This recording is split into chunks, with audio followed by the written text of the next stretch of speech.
This week on The Record, could St. Louis elect its first Republican mayor in 76 years? We meet the man who believes he can climb that steep hill. Why President Trump's Justice Department is suing Illinois. How Senator Tammy Duckworth feels about Elon Musk's unusual role in the federal government. We check the record to find the roots of black history that run deep in St. Louis. And why Illinois Republicans stormed out of the House chamber during session in protest. It's all coming up right now.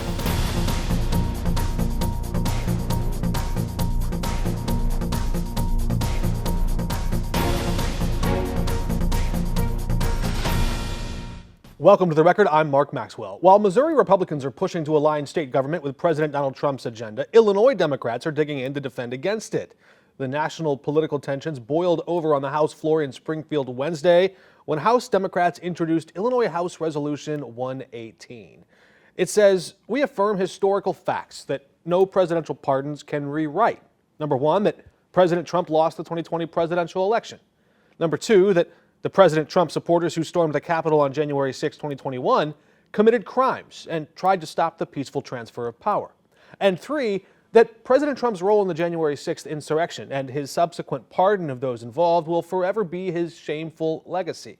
Well, instead of staying to debate that issue, House Republicans stormed out of the chamber and refused to take a vote. We're just tired of the games that they play to try to politically grandstand and fearmonger the people that live here in Illinois. They're not here to talk about what's coming out of Washington, D.C. What's coming out of Washington, D.C. can be summed up in one word: fascism. Illinois House Representative Jay Hoffman, Assistant Majority Leader from Swansea in the Belleville area, joining us now from his offices in Springfield. What was your reaction to what we saw on the House floor Wednesday?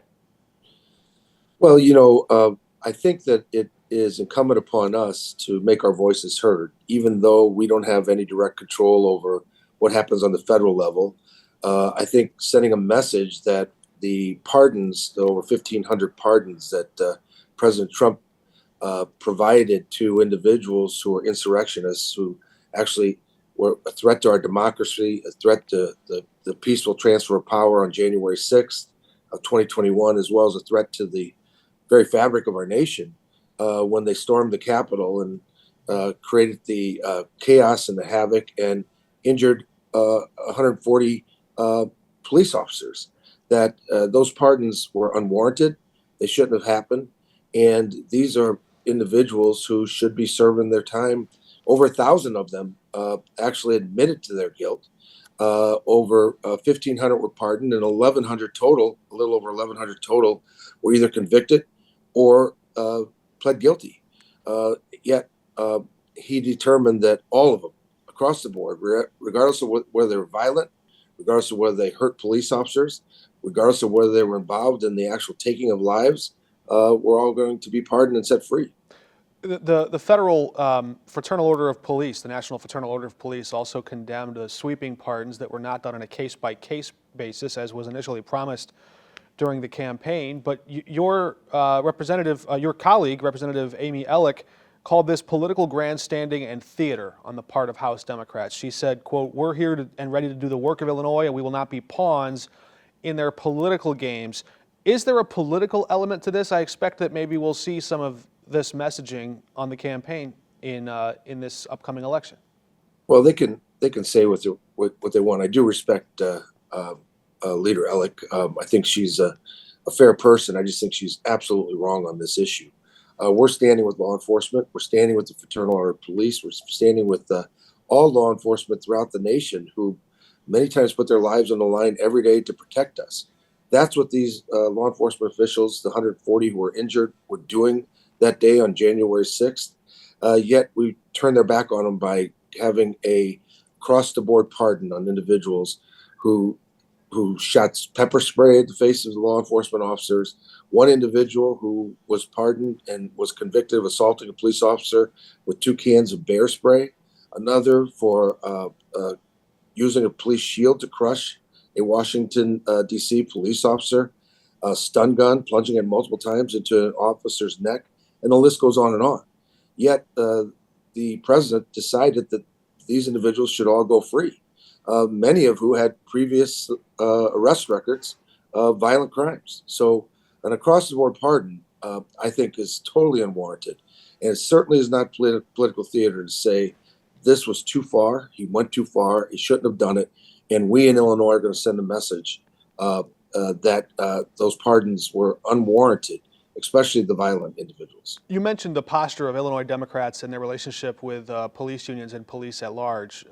Governor Pritzker has said from his office in the last few weeks that, sure, any undocumented migrant or person who is here without legal status who commits a violent crime, they should be deported. That's what he's saying now. But he's also signed on to the Trust Act, which explicitly prohibits law enforcement in Illinois from engaging in any federal enforcement of that immigration, or from even handing over. Say they detain someone accused of a crime, the Attorney General put out guidance saying that that law enforcement agency is forbidden from communicating their detention status to the federal government. Do you agree with that? Well, what I agree with is that individuals who are violent individuals who are here illegally should be deported. I agree with that. I also believe that but how can they how can they be deported if the feds don't know they're here? Well, we were talking about January 6th. Okay, Talking about law enforcement generally. Yeah, well, that's incorrect, Mark. We were talking about the pardons of January 6th, where law enforcement, 140 of them, were hurt as a result of this threat to democracy when they stormed the Capitol at the behest of the outgoing president, and a threat to the peaceful transfer of power. That, to me, is unwarranted. So if you walk off the floor, as the Republicans did, and didn't take a stance on behalf of and in support of law enforcement who worked that day, I think that's political theater in and of itself. Right. Representative Hoffman, thanks for joining us. Thank you. Good to see you, Mark. Judges now refereeing that immigration fight, why the Trump administration is suing Illinois and Chicago. Next. The Trump administration is suing Illinois over its sanctuary state status. This after Illinois sued the federal government for President Trump's attempts to end birthright citizenship as they're understood as rights in the Constitution. Trump claims Illinois' sanctuary laws are interfering with federal immigration enforcement. Governor J.B. Pritzker's office says, unlike Donald Trump, Illinois follows the law. The bipartisan Illinois Trust Act, signed into law by a Republican governor, has always been compliant with federal law and still is today. We look forward to seeing them in court. Chicago's mayor and mayors of other sanctuary cities around the nation are set to testify before Congress about immigration policies in their cities next month. He's done a great job. Look at all the fraud that he's found in this USAID. It's a disaster what the people, radical left lunatics. President Trump praising Elon Musk as his Department of Government Efficiency team is working to shrink the federal workforce. A major target in Musk's crosshairs, the U.S. Agency for International Development. President John F. Kennedy founded it in 1961, and the agency has since become an arm of American humanitarian aid overseas. It accounts for just a small fraction of the federal budget. Musk and his lieutenants have gained even more access to government agencies and to your sensitive personal data as part of his role with DOJ. Trump has now agreed to temporarily restrict some of that access to the Treasury Department's payment system, for example. But the unelected billionaire's role in the Trump orbit continues to spark fierce backlash from top Democrats. Last weekend, he gave Elon Musk, the world's richest person, someone not elected by the people of the United States of America, the power to cut off aid from the world's most vulnerable people. He gave him the authority to dismantle an entire agency in one illegal, fell swoop. Together, they are now actively gutting USAID, completely undermining the United States' national security and global standing, knowingly, intentionally jeopardizing the safety of countless innocent people worldwide who rely on the organization for humanitarian assistance. Republican House Speaker Mike Johnson defended the work of cost-cutting in the federal government, saying there is, quote, gross overreaction to Musk's role and that the efforts by DOJ is, quote, long overdue. We're back in just a moment. Welcome back. There's a fourth candidate running in the St. Louis mayor's race, and there is an upcoming primary that in approval voting could open up some doors that we haven't seen before, potentially. Joining us now is Andrew Jones, running for mayor of St. Louis. It's good to have you with us. Thank you so much. You have run for mayor a couple times before. You've run for Congress before, and it hasn't always been nonpartisan approval voting. You've been a Republican running in a very Democratic city. What has that been like so far for you, that process? Well, it's been somewhat hectic.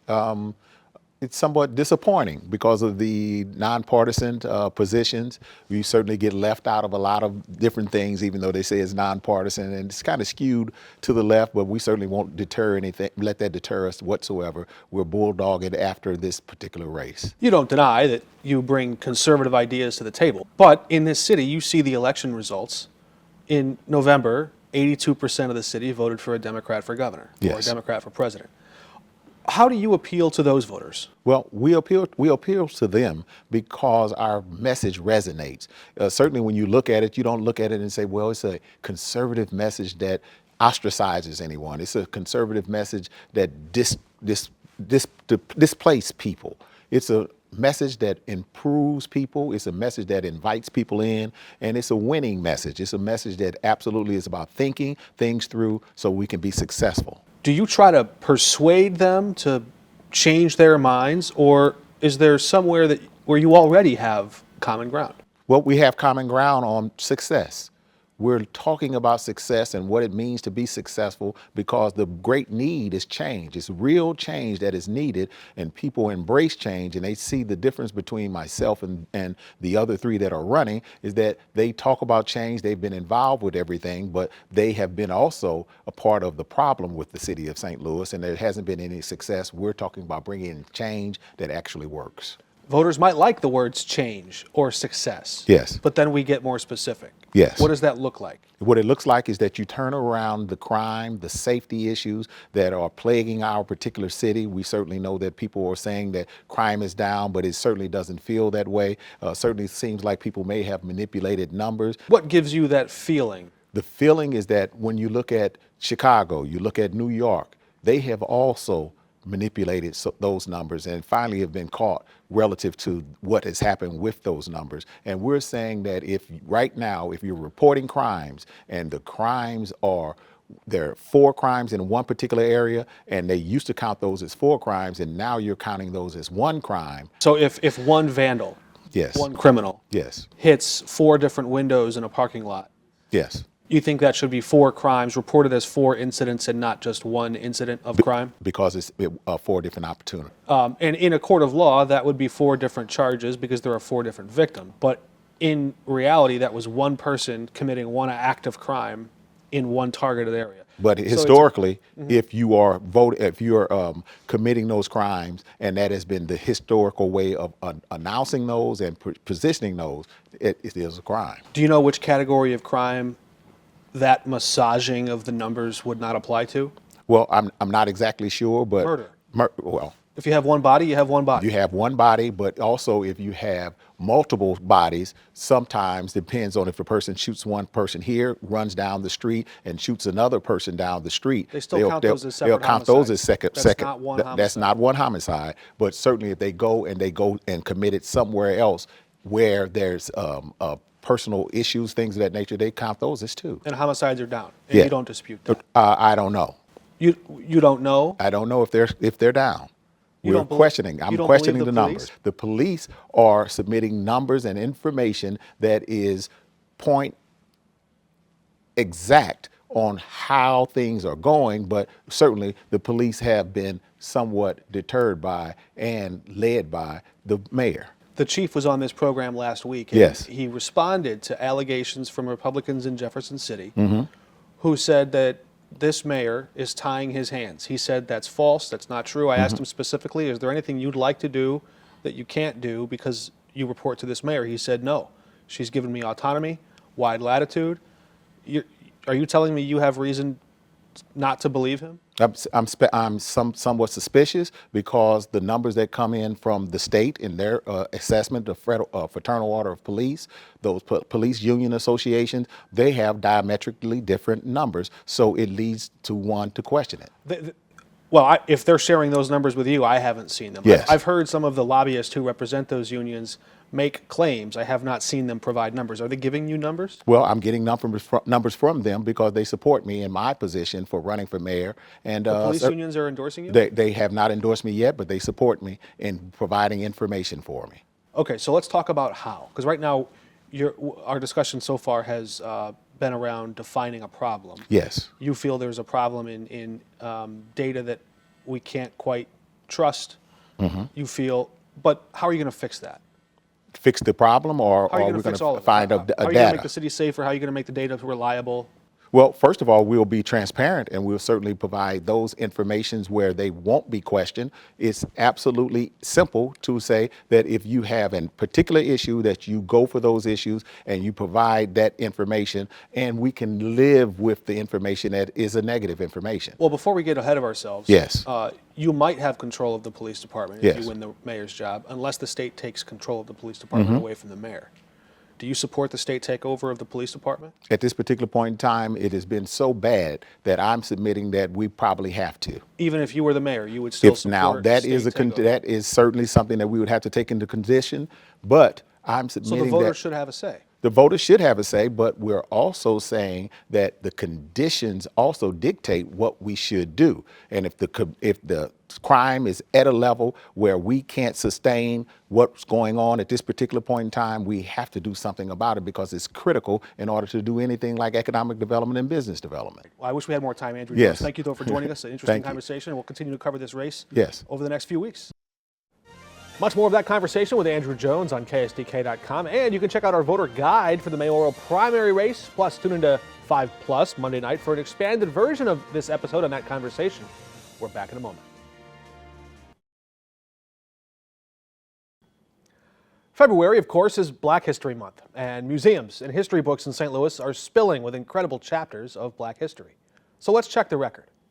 It was 160 years ago this week, February 6, 1865, that Missouri ratified the 13th Amendment to the U.S. Constitution, becoming the 8th state in the Union to ban slavery.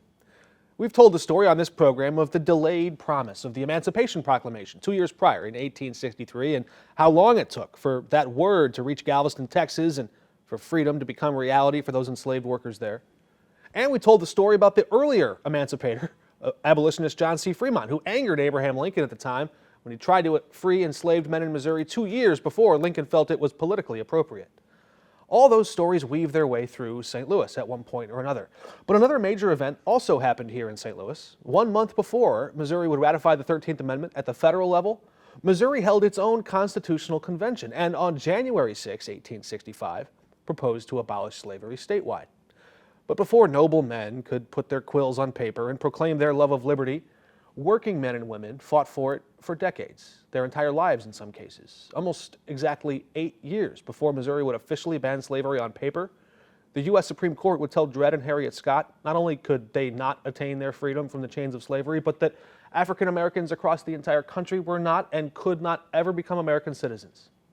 And that's just when that lawsuit finally arrived at the Supreme Court. The Scotts filed their first freedom suit right here in the old courthouse in downtown St. Louis, 19 years before the state would ever make their plea for liberty the official law of the land. The painful lessons of this Black history teaches us that justice is rarely swift and progress never guaranteed, not immediately. The fight for freedom, equality, and dignity can take years, sometimes generations. And those fights take people of courage and conviction who are willing to challenge the status quo at great personal cost. Dred and Harriet Scott spent nearly 2 decades pursuing a legal battle that ended in heartbreak, or so they thought. But their struggle laid the foundation for change. Their stories showed why the fight for freedom was a fight worth fighting, and the same is true for so many others of lesser renown but equal in courage, those who refused to accept injustice and fought against it from the shadows of obscurity. Because history, the story that lasts forever, is a mosaic of a million nows. This Black history reminds us that the road to justice is long, full of roadblocks and obstacles, but the victories, when they come, can only come after someone digs deep to tap into courage as their fuel, after someone clings to persistence with the unshakable grip of hope, and sometimes someone sacrifices in the short term for those who come behind long after. That's all of our time this week. We'll be back at the same time next week. Until then, we're off the record.